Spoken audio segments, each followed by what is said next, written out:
साथीहरू सबैजना वेलकम छ। आज फेरि हामी हाम्रो ग्याङ फेरि आज फेरि नयाँ मासुमा ट्याक्क कुखुराको फट्टिदाई कहाँ ट्याक्क यहाँ स्प्रे हाल्दै असिम भाइ हामी चाहिँ यहाँ बसिरहेछौँ। ल आज फेरि कम ब्याक भइसक्यो हाम्रो ग्याङहरू चाहिँ हाम्रो फेरि के गर्ने बर्खा लगाइरह हामीले चाहिँ चप्पा चप्पा खाँदैछौँ। ल साथीहरू स्प्रे हालिरह उहाँ असिम भाइले बब्बालले खाइरह। हाम्रो शिशिर भाइ चाहिँ भुजा लिन गयो। कुखुराकै साथीहरू सधैँभरि अरू भन्नुहुन्थ्यो, आज चाहिँ कुखुराकै साथीहरू हेर्न सक्नुहुन्छ। कुखुराको यहाँ अनिस भाइ स्प्राइट राखिसक्यो, यहाँ स्प्राइट त्यहाँ स्प्राइट असिम स्प्राइट देखाइ स्प्राइट आज चाहिँ स्प्राइट चाहिँ सबको बब्बल। शिशिर भाइ चाहिँ कहाँ गयो? शिशिर भाइ आएपछि फेरि हुन्छ है। ट्याक्क हाम्रो भुजा चाउचाउ पनि आइसक्यो, यहाँ मासु ट्याक्कै शिशिर सर बस्नुहोस् ल।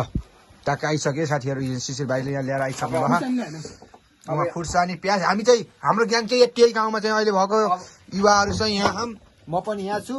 ल साथीहरू सबैजनालाई हेरेर ट्याक्क कमेन्ट गरौँ। गाउँमा चाहिँ सम्झना स्वरूप दाइहरूले सबैले कमेन्ट गरिदिउँ।